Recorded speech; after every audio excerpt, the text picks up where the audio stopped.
You're listening to Seattle Real Estate Podcast. All right, we are reading from Jason Rantz today. Seattle Police Unavailable list grows, meaning if you have been off the roster of Seattle Police Department for more than 14 days, you go on the unavailable list. That seems to be growing. That seems to be the trend with Seattle Police is fewer, not more. I mean, that's the equation that we've continuously been talking about, right? The thing I really want to talk about today is city is an emergency event away from catastrophe. I think that second half of the title kind of really says it all. And that's what I have going on in the back of my mind is, all right, we've been hearing about, we don't have enough cops in Seattle. We don't have enough cops in a lot of these cities where they got defunded and had all these peaceful protests that weren't quite so peaceful. And actually police ended up retiring, quitting, leaving, going elsewhere because it was made very clear by leadership and city councils throughout the country that, police services just weren't desired in, quite a few of these cities. So knowing that those are the numbers, that we're down on cops as far as numbers, and we've been down on cops as just people in general, knowing that those numbers are down, what does that actually mean? What does that actually translate to as far as public safety goes for the city of Seattle? And what I always jump to, and this could be said for any city that's shy on police numbers right now, what I always go to in my mind is if we have another disaster like CHOP, or if we have,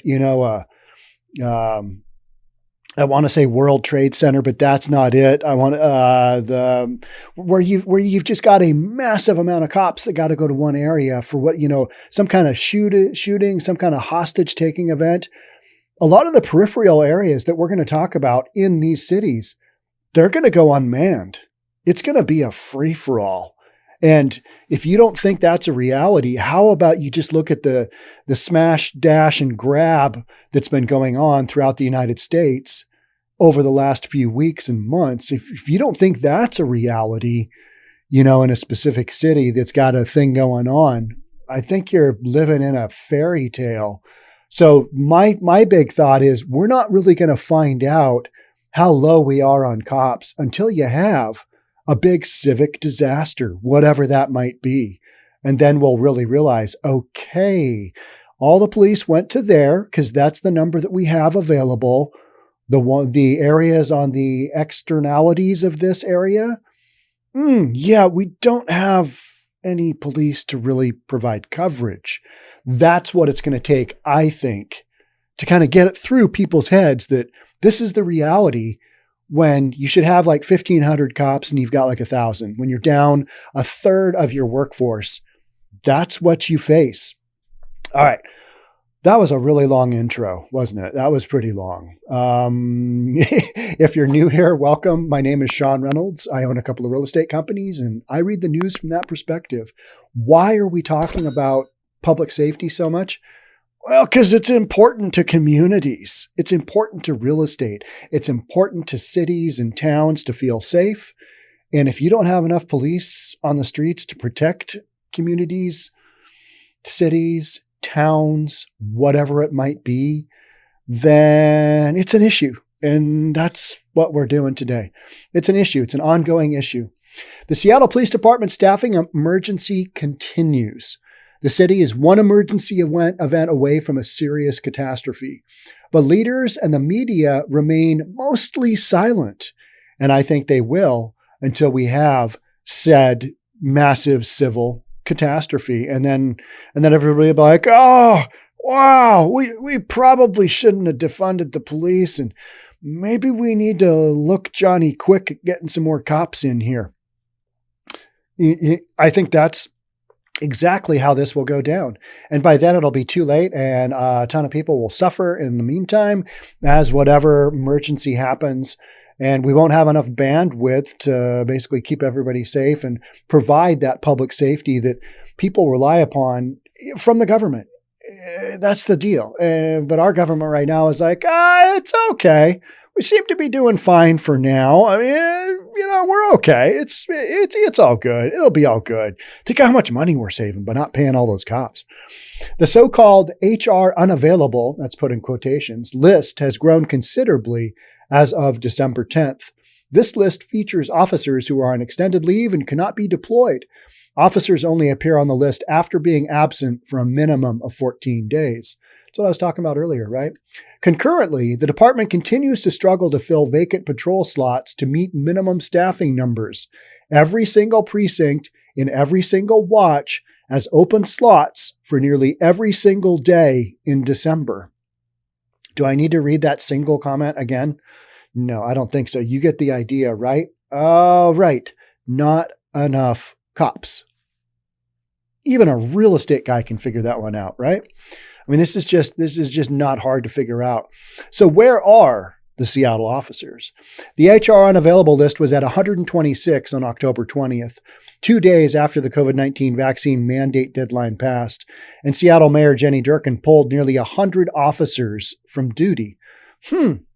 Yeah, this is at a time where we can't really afford police officers, but mandates, we got to conform. We got to go down that road because, we don't want to look at the big picture here. We want to just micromanage things and, just this is what we're doing. Now the HR Unavailable list has ballooned to 155, according to the Seattle Police Department source. This is on top of the 335 exodus of officers since 2020. You're down 500 cops right there. The list includes illness, disability, and maternity and paternity leave. I still have a hard time with paternity leave because paternity leave for me is like making sure your wife has the baby and then you go back to work, right? I mean, but I'm old school. Apparently paternity now, who was it? Our transportation dude on the federal level, he took a long paternity break. Yeah, I'm busy. That whole supply chain issue, I'm busy. But officers burning accrued vacation or sick time will also appear on the list. It's a move an officer typically takes before separating from the department. The Seattle Police Department will likely see several separations before the end of the year. That makes sense, right? Yeah, I mean, this kind of stuff happens all the time. Maybe we hire a few, maybe we have a few leave, but the big picture is we're down like a third of the police force.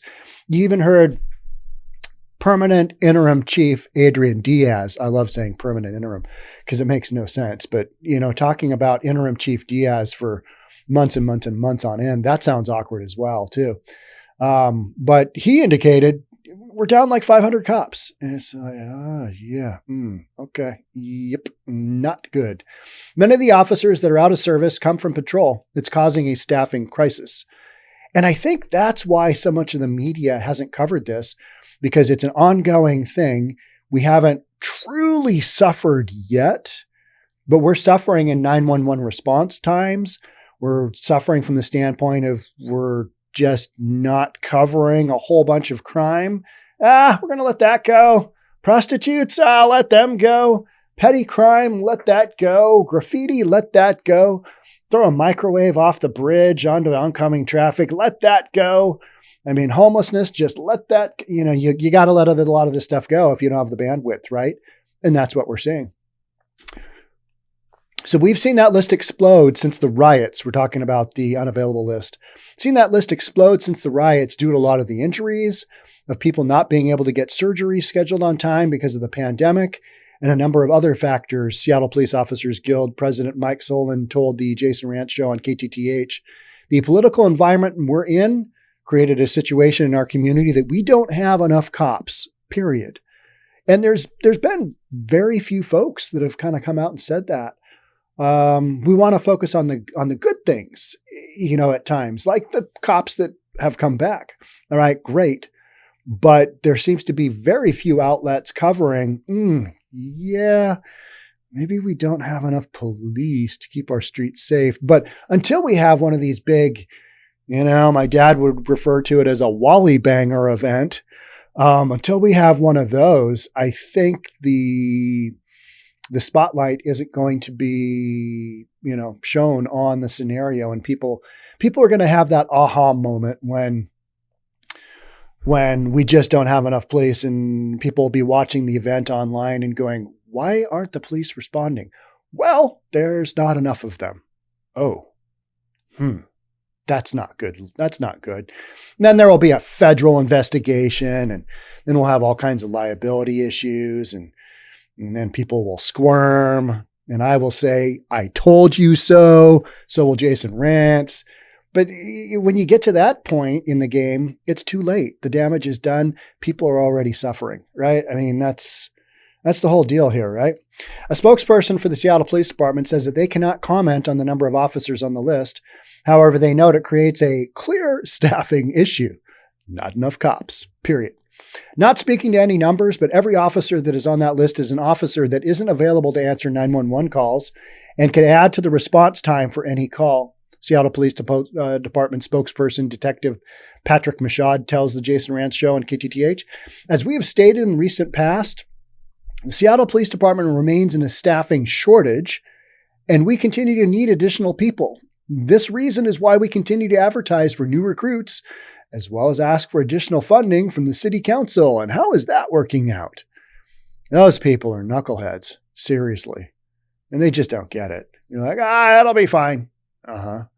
Augmenting shifts. The Seattle Police Department has asked non-patrol officers to volunteer to augment open shifts. So we're basically talking about folks that aren't necessarily patrol officers helping out. They're coming in. Everything right now is on this temporary basis. At one point in time, and I think we talk about it here in this article, one point in time, we're in like stage 3. Yeah. Stage 3. And that means all cops on board. Doesn't matter who you are. We need you available because the numbers are so thin. We're going through those kind of things on a fairly consistent basis. Right now we're at stage 2, which means kind of less cops on duty or less cops available for patrol, whatever. And the reason for that is basically they're getting burned out. I mean, you can only work somebody so long. And I love it when we see politicians say, "Oh, they're gonna do some overtime. That's our game plan. That's how we're gonna engineer this bad boy and make sure that public safety is taken care of. We're gonna work our cops into the ground." Now, as a small business owner, I know that that's not an option because you can't do that to people long term, because then your employees will become former employees. Kind of like so many former policemen and women, Seattle Police Department. I mean, it's pretty basic stuff. It's not that hard to figure out unless you're in a political position in the city of Seattle. Apparently, then it becomes very difficult to figure out. Silence from our leaders and the media. It's the next section here. The mayor's office has been mostly silent on this issue. After putting out a few press releases, Durkin has been quiet. Some of that is because we're trying to recruit. And by we, I mean the Seattle Police Department trying to recruit. But so is every other damn police department out there, right? I mean, Spokane's running billboards in Austin, Texas. I mean, you've got police departments out there looking for cops. Seattle's not the only one. Austin is looking for them. I mean, it's a mess. There's not enough cops. And this is what happens when you defund the police and you put such a negative spin on the jobs that cops do, and the public buys into it. And then all of a sudden they're left with, oh yeah, maybe that whole defund the police, maybe that wasn't the greatest concept ever. Yeah, maybe we need to put that into terrible idea. Kind of like the whole, no bail bond, no cash bail bond. I mean, does there seem to be a cause and effect there to you? I mean, you're watching this unfold just like I am. It's like, okay, there's no bail for the majority of these crimes. It's just, you get a get out of jail free card invariably, and then you're going right back out and committing the same crimes. Yeah. Definition of insanity, right? Doing the same thing over and over and over and expecting a different result. Let's see, you've committed 14 crimes and we haven't put you away, but we're going to give you a hall pass on this one and don't be back for number 15. That whole thing is just, I think that will go down as one of those just terrible ideas. And well, we tried to stick it out, but yeah, we got to start doing some little bit of bail bond in there. So the mayor's office, mostly quiet. Seattle City Council, meanwhile, is uninterested, to say the least. They are interested in defunding the police. Yeah, a couple of them aren't. A couple of them would say, off the record, yeah, that's not a good idea. But that was such a politically divisive thing here a year and a half ago, right? Summer of 2020. I mean, that was the big thing. Defund the police. Well, what are you going to do when you have less police? I don't know. Well, just defund the police. Defund them. So the Seattle City Council, they shrunk the Seattle Police Department budget by nearly $50 million since pre-pandemic levels, and they only funded the Seattle Police Department to hire 125 officers in 2022. I saw that and I was like, yay. But at the same time, I was like, boo, because we need more cops. How's that for a professional observation of the scenario involving millions of dollars in public safety for a city of 750,000 people? Yay and boo. And yay for they are hiring 125 more, but they need probably so many more, but we're just not going to get that in today's day and age. But the department is short roughly 500. That's the next sentence. 500. It's fair, however, to say Seattle Police Department command staff would be grateful to get close to 125 new hires next year. It's not like these officials at the Seattle Police Department are throwing up a number on the whiteboard and saying, all right, let's get 200 this year. It's not like that. You might do that, but how many cops are you actually going to get? You're not going to get 200. I don't think.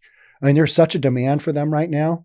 What are you going to do? Even on top of $25,000 lateral signing bonuses for experienced cops, you're not having massive numbers because it's like the appraisal gig.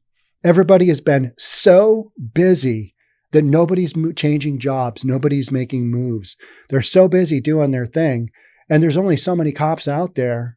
Unless you're looking to move to a different city, take advantage of this, you're either not a cop anymore or you just hunker down doing your own thing and you're not going to move around.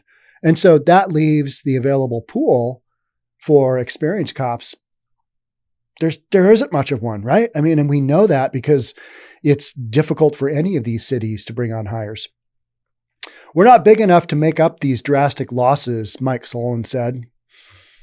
If you've only got if you should have 1,500 cops and you're only down to 1,000, making up 125 or 250 or 500 cops that you're short on. Yeah, you're not going to be able to do that, period. Most media outlets have been silent too. Outside of KTTH radio locally and Fox News nationally and the Seattle Real Estate Podcast, I threw that one in there. But I have talked about it pretty consistently because I think public safety is a major, major component of how communities operate. And there's a lot of communities out there that I think will be impacted when we do have kind of the big event is what I refer to it as. And that will not be a good time. So local outlets have barely touched the subject. And you know why? Because it makes everybody feel unsafe. It's like, oh yeah, cringe factor, right? Okay, if something really bad happens, means we got to think about something really bad happening. And then the reality of that is the logistics of that. Okay, what does that look like? Sending this many cops in there, you're sending, 500 cops in there, let's just say. So you got 500 cops to, go out a city of 750,000 people and all these communities. Not going to happen, right? Instead of focusing on the crisis, outlets like King 5 focused on 7 rehires of officers who previously left the department. I did see that. That was encouraging, but 7 out of 500, that's not good math. That's That's not the direction you want this math to go in, right? It was almost exactly the same story that Como offered a month earlier. It even included an interview with the same officer Como featured. While the rehires are a positive development, it doesn't come anywhere close to addressing the crisis. And I think people don't want to recognize it as a crisis because then maybe they would have to admit that defunding the police was a terrible, terrible idea.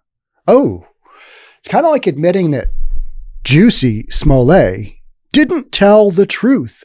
In fact, he and his entourage are a bunch of liars. That's not something that, that we want to admit either, because then, that's not a good look. Because all that stuff we said about 𝒔𝒕𝒂𝒕 before, man, it was all wrong. That's not good. Though the staffing crisis has worsened, the Seattle Police Department moved to stage 2 mobilization. That's what I kind of talked about earlier, from stage 3 to stage 2.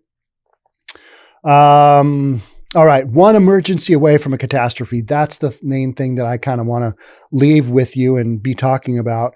The staffing crisis would be dangerously exposed should the city experience a major public safety emergency. That's the bottom line right there. That's that second half of the title of this podcast, right? Should a major public safety emergency happens. And hey, I live here. Fingers crossed that doesn't happen. But if it does happen, I think one of the benefits, if there is anything to come out of a horrific public safety disaster, incident, whatever you want to call it, would be that a spotlight would be put on the number of cops we don't have. And maybe it's some kind of, I don't know what kind of event that would be, but one where you need a lot of cops and you don't have them. How about that? When one major incident occurs, Seattle Police Department must pull staff from multiple precincts to respond. That's just how they do it. There isn't any one single precinct that's just, the Mac Daddy loaded to the gill. They all kind of, all right, 911 dispatch, they work out who gets there and all that stuff. I have no idea how that works, but if that incident is an emergency, like a mass casualty event, the city would be virtually police free so that officers could respond to the scene of the crime. Meaning, not police free, and by that meaning no police. So if you have a problem in your home 10 miles away that we're going to get to in a second, you're out of luck. You're on your own. Figure that out. You got a gun? Good, because you're going to need to use it. That's kind of what we're left with. This new reality leaves communities vulnerable to criminals who exploit the staffing crisis.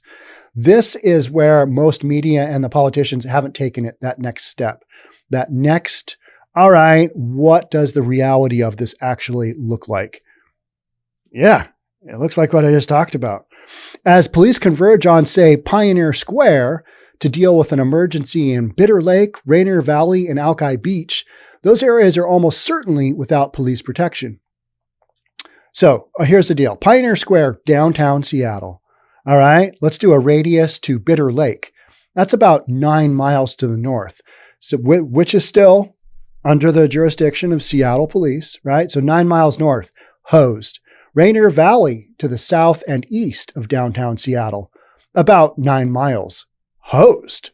You guys are out of luck. You guys are, good luck with that. Might be a day or so before the cops can get to whatever your issue is, but it's nothing in comparison to the massive issue going on in Pioneer Square, which is downtown. Or Alki Beach, which is in West Seattle, and that's about 11 miles away at the moment. West Seattle Bridge down cluster, there. But that's another story. So those areas, if you had a major event in Pioneer Square, which could happen, those areas are without police protection at all. I mean, you might have a little bit depending on who's available, but if you've got all hands on deck, it's a numbers game, right? You've only got bandwidth for so much. And that's what a lot of folks, I think, don't want to mentally deal with, because then that means you've got a city that is basically, it's not just its backside, half of its front side is exposed as well. So there you go. And I'm not an alarmist. I want things to work out for everybody, but I think that's why a lot of the media hasn't covered this, because it would mean taking a deep dive into some kind of dark places that aren't real cheery to go to. All right, if this happens, you guys are out of luck. Oh, yeah. Hey, maybe we need some more cops. I don't know. I'm just going to throw that out there. I don't know. I mean, it's an idea. I mean, it's probably not it's Seattle. We're doing other things. We're reimagining and we're rethinking other things just on the fly. I'm sure it'll work out. I'm sure it'll be okay. But I mean, how long can a city this big go without having a major crisis of some sorts? Can't go years and years. And it's going to take years and years for this staffing crisis to kind of work its way out. We're going to see this in some other city. I mean, guaranteed. And it will just, I'll be watching it, on whatever station we watch it, and you'll be like, that's not good. That's terrible. The sad reality is that it might take this kind of emergency to show the city the dangerous staffing levels. It means bad stuff has to happen. That sucks. It's like, it's a stress test, right? Too big to fail, stress test a bank. All right, if we pull out the XYZ number of depositors' funds, if we take out XYZ number of cash from the system, how does that bank work? Well, we've already taken out XYZ police officers from the equation. Let's throw in the major public catastrophe. We'll just see how it goes. All right. Oh, that is not good. I'm watching the imaginary event unfold and you're like, okay, where are all the cops? Oh, yeah, about that. Yeah, we need to talk. Yeah, maybe we should get some more in there. I don't know.